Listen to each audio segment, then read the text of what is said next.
आज जी पंजाब हरियाणा हिमाचल आपको हिमाचल प्रदेश के बेहद खूबसूरत पर्यटक स्थल मनाली लेकर चलेगी।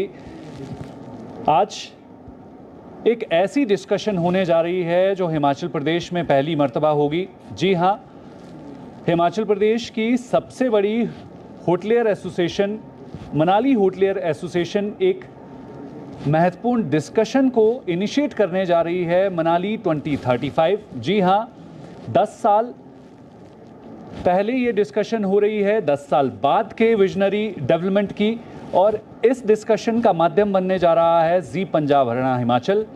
इस डिस्कशन में आज बहुत सारे ऐसे पर्यटन व्यवसाय से जुड़े मेहमान जुड़ेंगे जो कि एक विजनरी डिस्कशन करेंगे कि मनाली 2035 में कैसा हो। जी हाँ, इस खास डिस्कशन में पहले पैनलिस्ट ने क्या कुछ चर्चा की है, आइए सुन लेते हैं।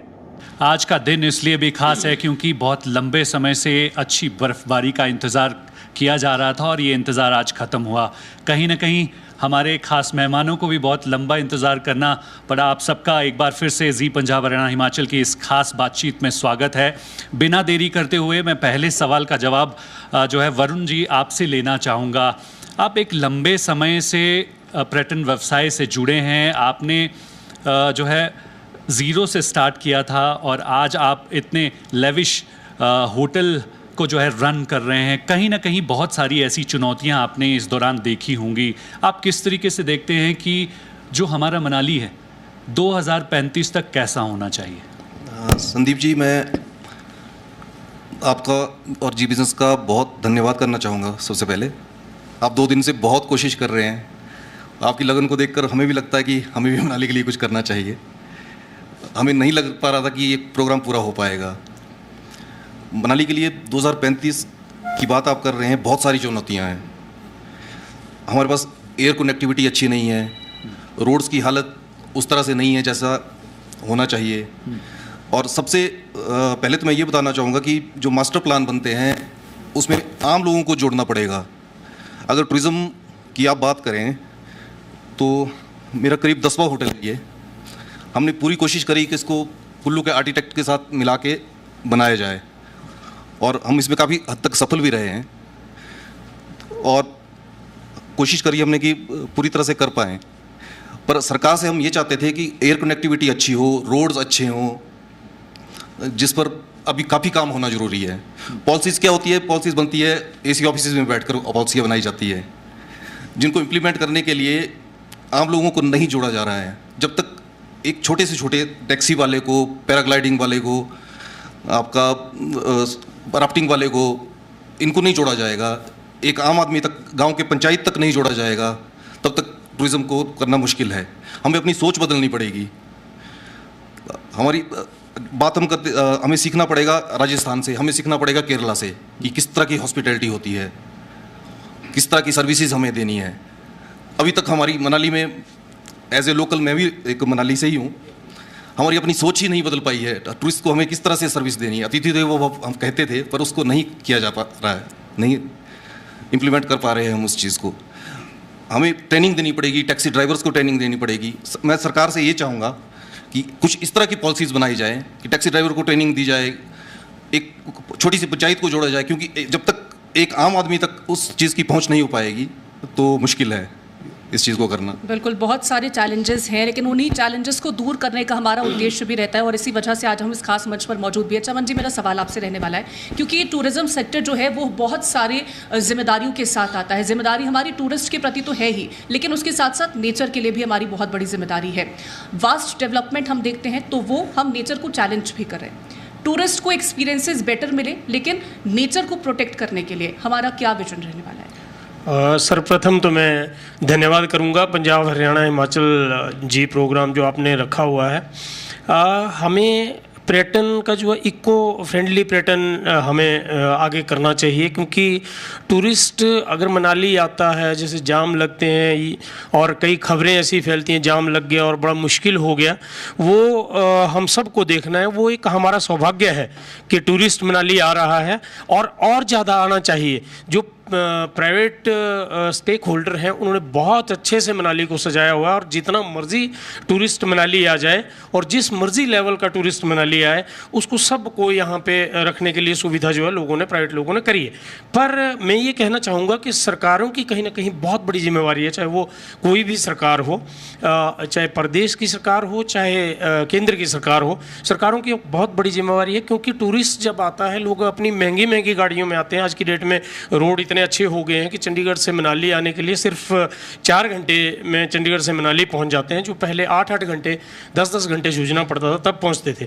लेकिन अब चाहिए कि यहाँ पे पार्किंग की व्यवस्था हो और पार्किंग पीछे अनाउंस हो चुकी थी लेकिन अभी पता नहीं प्रशासन की क्यों लेट लतीफ़ी के कारण वो काम शुरू नहीं हुआ कि पार्किंग की एक भव्य पार्किंग जो है वो बने। बड़ी पार्किंग 3-4 अलॉट हुई है, वो जल्दी से जल्दी बने ताकि कोई अपनी महंगी गाड़ी में आता तो कई बार चाहता है कि ड्राइवर को भी ना ले जाकर अपनी फैमिली के साथ बातचीत करते हुए और मनाली पहुँचे।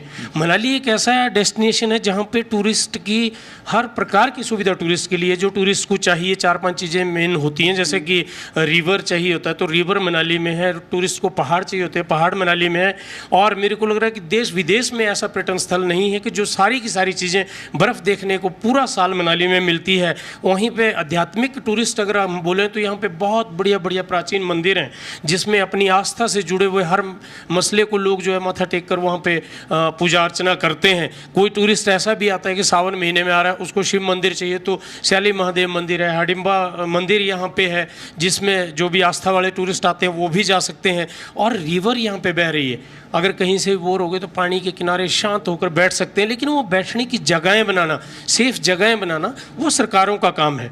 और जैसे जाम हमारे लगते हैं कि हमारा जाम हडिम्बा टेम्पल को लगता है, सरकारों का धन्यवाद करना चाहूँगा कि इस बार सरकार ने बाईपास जो है उसका अनाउंस किया हुआ है, एक बाईपास, उससे काफ़ी बड़ी समस्या का हल होगा। पर उसके अलावा भी जैसे हडिम्बा टेम्पल के लिए जाम लगता है और वो जाम बाज़ार तक पहुँच जाता है और चारों तरफ के रोड रास्ते जो है उसके कारण बंद हो जाते हैं। तो वहाँ पे सरकार को सोचना चाहिए, सरकारों के पास बहुत पैसे होते हैं करने के लिए। और मनाली एक ऐसा स्टेशन है जिससे बहुत ज़्यादा कमाई प्रदेश के लोगों की भी होती है और विदेश के लोग भी यहाँ पे पैसे कमा रहे हैं और सरकार भी कमा रही है। जीएसटी जा रहा है, जीएसटी के अलावा जो कमाई करते हैं उसमें इनकम टैक्स सरकारों को लोग देते हैं। तो सरकार ही, केंद्र सरकार और जो हिमाचल प्रदेश की सरकार है, प्रदेश की सरकार मिलकर समन्वय बना के इस मनाली को सुधार सकती है। जैसे हडिम्बा की बात करें तो हडिम्बा तक गाड़ियां जाती हैं तो जाम लगता है। वहीं एक टूरिस्ट बेंगलो है जो पर्यटन विभाग का ही है, वहाँ पे पार्किंग बनाई जाए और ऊपर को एस्केलेटर लगाया जाए। वो एक नई पहल होगी, जैसे जाखू मंदिर में लगा हुआ है शिमला में, या कई जगह फॉरेन में भी ऐसे हैं कि जैसे शॉपिंग मॉल में स्वचालित जो सीढ़ियाँ हैं कि वहाँ पे जाएँ तो उस सीढ़ी का आनंद लें और आसानी से टूरिस्ट वहाँ पहुँच सकता है और ऊपर गाड़ियाँ ले जाने की ज़रूरत नहीं पड़ेगी। तो इससे जो है जाम बहुत कम हो जाएगा। और माल रोड यहाँ पे है, लोगों को माल रोड पहुँचने के लिए जूझना पड़ता है। जैसे शिमला जैसे स्टेशन में माल रोड पे पहुँचने के लिए थक जाते हैं लोग, यहाँ तो बिल्कुल माल रोड पे जाके आदमी उतर सकता है, लेकिन गाड़ी कहाँ पार्क करेगा?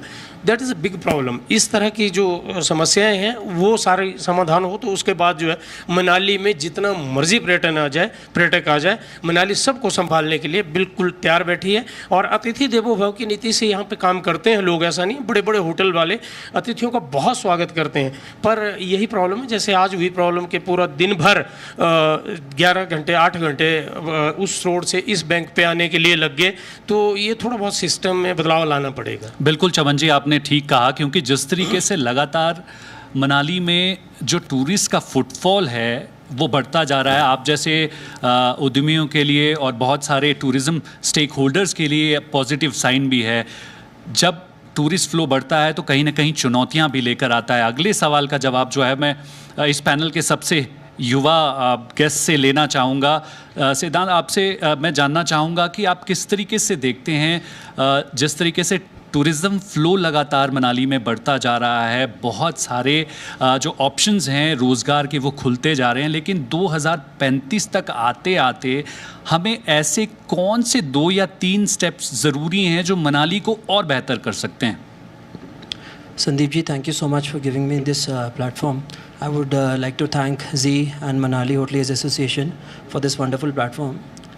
देखिए, for everyone who is coming to Manali is gifted. We have a lot of natural resources. But उन नेचुरल रिसोर्सेज के साथ हम कई दशकों से यहाँ पे टूरिस्ट आ रहे हैं, पर्यटक आ रहे हैं. अगर आज हम 2035 की बात करते हैं तो हमें ये चीज़ रियलाइज़ करनी होगी कि we are facing global competition.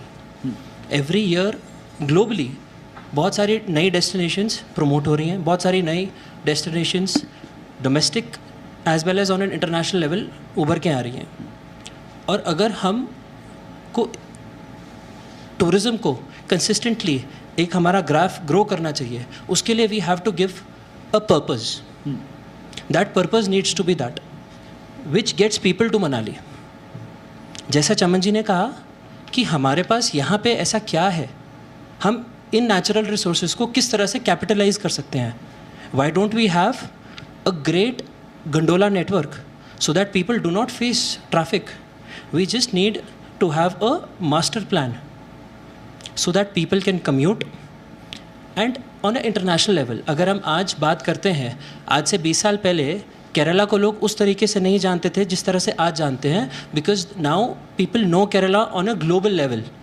There is a lot of inbound movement.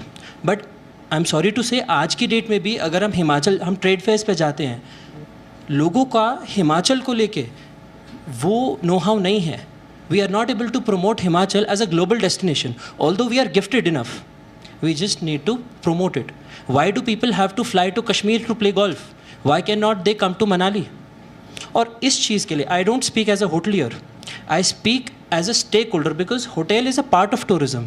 हमको पूरे टूरिज़्म के लिए अगर मैं बात करता हूँ, उससे एक होटलियर भी बेनिफिट होगा. सारे stakeholders, let it be transport, let it be hotel, let it be any associated ancillary services, all of them, they will benefit when purpose is there. Imagine a lot of people who are traveling to India for, जो हम inbound tourism की बात करते हैं, अगर वो लोग India आते हैं तो उसमें से कितने प्रतिशत लोग गोवा के बजाय हिमाचल आते हैं. अगर हम इस पे काम कर पाएँ तो we will be able to have repetitive business as well. और इन चीज़ों पे मैं चाहूँगा दैट ये एक पर्पस जो है उसको हमें एक्सप्लोर करना चाहिए कि हम किस तरह से यहाँ पे चीज़ों को डेवलप कर सकते हैं. बिल्कुल, डेवलपमेंट को लेकर के हम बात करते हैं तो डेवलपमेंट किस तरह से होना चाहिए और जो चुनौतियां हैं वो कैसे दूर होनी चाहिए. मेरा सवाल वरुण जी आपसे रहेगा, क्योंकि बहुत सारे चैलेंजेस हैं. जैसा कि संदीप ने कहा कि फुटफॉल जो है वो लगातार बढ़ता जा रहा है साल दर साल. अगर हम पब्लिक वॉशरूम्स को देखें तो उनकी उतनी अवेलेबिलिटी नहीं होती है. जो टूरिस्ट हैं मॉल रोड पर घूम रहे हैं, अगर उन्हें वॉशरूम जाना है तो उस संख्या में वो वॉशरूम्स अवेलेबल नहीं है. हम जिस उम्मीद के साथ आते हैं कि पहाड़ों पर जाएंगे, थोड़ा रिलैक्स होंगे, अपनी फैमिली के साथ टाइम स्पेंड करेंगे, लेकिन जो एक लंबा हमें इंतज़ार करना पड़ता है सड़कों पर, वो कहीं ना कहीं आपके मूड को थोड़ा डिस्ट्रैक्ट कर देता है, डिस्टर्ब कर देता है. तो क्या लगता है कि आने वाले वक्त में, क्योंकि फुटफॉल बढ़ेगा, तो उसको बेहतर करने के लिए प्रयास क्या रहने वाले हैं? इसके लिए मैं विधायक जी से चाहूँगा कि एक मास्टर प्लान बनाना पड़ेगा. जब तक मास्टर प्लान नहीं बनाएंगे नहीं हो पाएगी ये चीज़. हम 14 घंटे का सफ़र करके मनाली से दिल्ली पहुँचते हैं, दिल्ली से मनाली पहुँचते हैं, वॉल्वो स्टैंड पर टॉयलेट्स की सुविधा नहीं है. और सबसे बड़ी टूरिस्ट को ये समस्या आती है कि टैक्सी नहीं मिल पाती है. अगर हमें नए तरीके से करना है तो कोई ऐप बनाई जा सकती है, टैक्सी यूनियन को मिला के कोई ऐप बनाई जा सकती है जिससे कुछ भी चार्ज किया जाए वो किया जा सकता है, उनको डेस्टिनेशन पर पहुंचाया जा सकता है. दूसरी सबसे बड़ी हमें समस्या आ रही है स्किल लेबर की. मनाली में करीब 3500 होटल है और हमारे पास स्किल लेबर की बहुत बड़ी कमी है. अगर कोई बड़ा सा होटल मैनेजमेंट इंस्टीट्यूट या उस तरह का कोई ट्रेनिंग इंस्टीट्यूट खोला जाए जिससे लोकल बच्चों को भी रोज़गार मिले और सारे सब लोगों को रोज़गार मिले, तो काफ़ी हद तक इस समस्या को हल किया जा सकता है. वरुण जी, एक और सवाल का जवाब आप ही से लेना चाहूँगा. जिस तरीके से एक प्रमोशन के तौर पर जो है टूरिज़्म इंडस्ट्री अपने आप को कहीं ना कहीं हर जोन में पाना चाहती है, बहुत सारे आप जैसे होटल व्यवसायी हैं, पर्यटन व्यवसायी हैं जो दूसरे राज्यों में जाकर जो हैं वो कई सारे फंक्शंस अटेंड करते हैं. आपको लगता है पिछले कुछ सालों में कमी देखने को मिल रही है, एक बड़ा कारण है? संदीप जी, मैं पिछले 23 सालों से टूरिज़्म फेयर कर रहा हूँ. मनाली में कोई भी नहीं करता था. सबसे पहले हमने TTF से शुरू किया, OTM से शुरू किया, साटे किया. मैं खुद करीब 250 के ऊपर इवेंट्स को अटेंड कर चुका हूँ. हिमाचल टूरिज्म के पास कोई भी पॉलिसी नहीं है, चाहे सरकार कोई भी हो, भाजपा की हो, कांग्रेस की हो, किसी के पास कोई पॉलिसी नहीं है. पहले उनका काम होता था पोस्टर बेचना बस.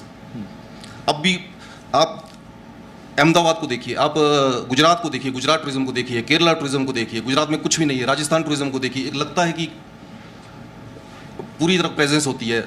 हमारे पास हिमाचल टूरिज्म के पास कोई भी पॉलिसी नहीं है इसके बिल्कुल। रिगार्डिंग। देखिए यही जो महत्वपूर्ण चर्चा है जिसे आप जी पंजाब हरियाणा हिमाचल के साथ पूरे देश के साथ जो है इस वक्त कनेक्ट हो रहे हैं। विधायक महोदय हमारे साथ यहाँ पर मौजूद हैं। जाहिर तौर पर पूरी सरकार जो है इस कन्वर्सेशन को ज़रूर सुन रही होगी। अगले सवाल का जवाब चमन जी आपसे लेना चाहूँगा। आप एक लंबे समय से मनाली में जो है अलग अलग क्षेत्रों में सर्विसेज दे रहे हैं। आप एक राजनीति से भी जुड़े हैं, टूरिज़्म से भी जुड़े हैं, नगर परिषद मनाली में चेयरमैन भी जो है रह चुके हैं, प्रेसिडेंट रह चुके हैं, काउंसलर आप फ़िलहाल अभी मौजूदा दौर में हैं। आप किस तरीके से देखते हैं लगातार जो है मनाली का स्वरूप जो है वो बदलता जा रहा है? बहुत सारे आसपास के एरिया पहले जंगल हुआ करते थे, बगीचे हुआ करते थे, अब वो कंक्रीट के जंगल में बदलते जा रहे हैं। आने वाले समय में आप किस तरीके से देखते हैं कि इकोसिस्टम और इसकी खूबसूरती को बरकरार रखते हुए डेवलपमेंट किस तरीके की होनी चाहिए ताकि 2035 तक हम पहुँचें तो हम अपने आप को एक सही जगह पर देखें? किस तरीके से देखते हैं? देखिए, मनाली आज भी नंबर 1 डेस्टिनेशन है। प्रकृति का दिया हुआ यहाँ पे बहुत कुछ है, जैसे कि मैंने पहले कहा, और आगे भी ये नंबर 1 रहने वाला ही है। पर अगर हम कोशिश उस ढंग की इको फ्रेंडली टूरिज्म को बढ़ावा देने की करेंगे तो सरकारों को ऐसी कोई स्कीम बनानी चाहिए कि अब कंस्ट्रक्शन तो बहुत ज़्यादा होगी, किसी न किसी स्तर पर इसको रोकना पड़ेगा, या कुछ न कुछ ऐसा इंफ्रास्ट्रक्चर तैयार किया जाए कि जो इको फ्रेंडली हो, उसकी तरफ बढ़ावा दिया जाए। और जगह जगह जैसे कोई केबल कार बनाई जाए जिससे पोल्यूशन कम हो। केबल कार से आपको विशिष्ट मंदिर को जोड़ दिया जाए, आपको मनु टेम्पल को जोड़ा जाए।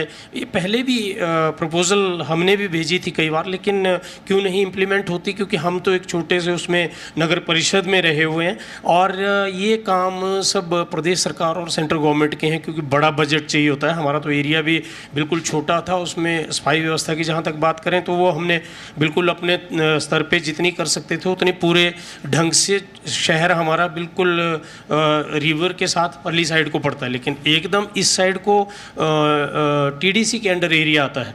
तो टीडीसी एक टेंडर करके अपना फ़र्ज़ निभा देती है कि टेंडर किसी को दे दिया गया, लेकिन सामने से अगर आप देखेंगे उस साइड से नगर परिषद की तरफ से इस साइड को, तो सब जगह कचरा फैला हुआ नज़र आता है। और क्या इंप्रेशन जाता होगा।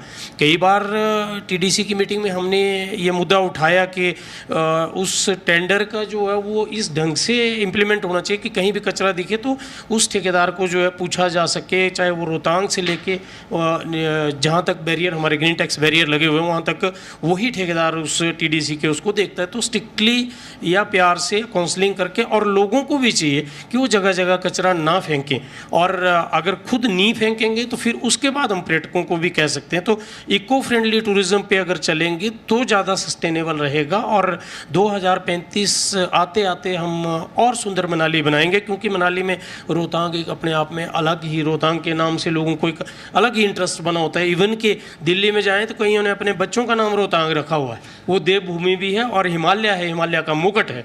और उस मुकुट को जो है हमें साफ़ सुथरा रखने के लिए बहुत एफर्ट करने पड़ेंगे, और उस एफर्ट में हमारे स्टेक होल्डर भी और सरकारें भी सब इकट्ठे होकर अगर मेहनत करेंगे तभी ये पॉसिबल हो पाएगा। और मुझे लगता है कि इको टूरिज़्म की तरफ ही ज़्यादा हमें ध्यान देना चाहिए। उसी से जो, जैसे हमारा गार्बेज ट्रीटमेंट प्लांट की मैं बात करूं, हमने काफ़ी कोशिशें करी, पहले से काफ़ी बिगड़ा हुआ था, लेकिन अब उसको थोड़ा सा सुधारा जा रहा है।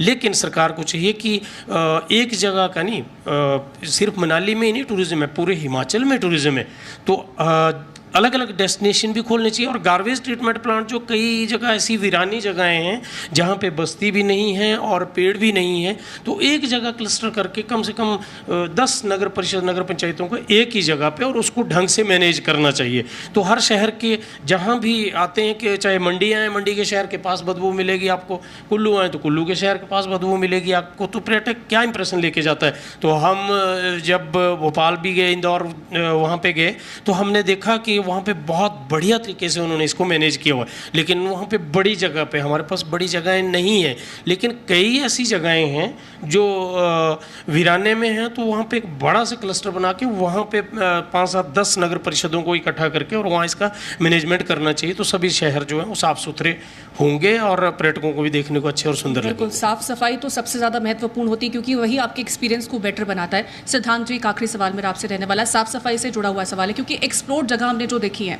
वो कहीं ना कहीं वहाँ पर लिटर देखने को मिलता है, गंदगी देखने को मिलती है, और इसी वजह से हमेशा जो पर्यटक है वो अनएक्सप्लोर्ड जगह को ढूंढने का प्रयास करता है।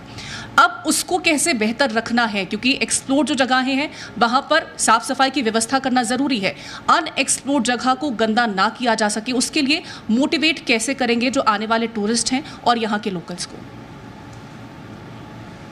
देखिए मैम, यस, क्लेanलीनेस बहुत इम्पॉर्टेंट है। हमारी जो सिटी है it is beautiful in all aspects, but हाँ, हम देखते हैं जगह जगह जहाँ पे जो जगहें कमर्शियल हो चुकी हैं, आप सोलंग वैली जाएं, रोहतांग जाएं, देखिए people have to be educated about it, that is the only way to go around it, and we have to be more strict about the norms, चाहे वो एरिया एमसी के अंडर आता हो, वो एरिया एमसी के बाहर आता हो। मेरा ये मानना है कि सभी जगहों पे there should be a uniform code which is there. If garbage collection, if garbage is being generated, कोई होटल चाहे वो एमसी के एरिया के अंडर है या वो एमसी के एरिया के बाहर है, they are producing almost the same amount of garbage. People are going there, people are staying there, so it has to be cleaned in a uniform manner. लोगों को गाइड करना चाहिए यूनिफॉर्मिटी से। We can have hoardings all around that, so और इस चीज़ में the tourism board, the government can place hoardings at various levels. Chandigarh से मनाली आते हुए we can have hoardings at various places with great slogans and taglines which basically will give a sense of maturity not only to the elder generation but also the newer generation, which is basically the future of the country. And that ways, if they start doing it, I'm pretty sure not only Manali, not only Himachal, the entire country will learn that we don't have to litter our country. बहुत शुक्रिया फिलहाल आप तीनों का हमारे साथ इस खास मंच पर जुड़ने के लिए और बेहतरीन चर्चा करने के लिए। तो मनाली 2035 को लेकर के ये हमारा पहला पैनल था जिससे हमने चर्चा करी है, उनके विजन को जाना है कि 10 साल बाद वो मनाली को कहाँ देखते हैं। बहुत शुक्रिया आप तीनों खास मेहमानों का हमारे साथ इस मंच पर जुड़ने के लिए, बातचीत करने के लिए।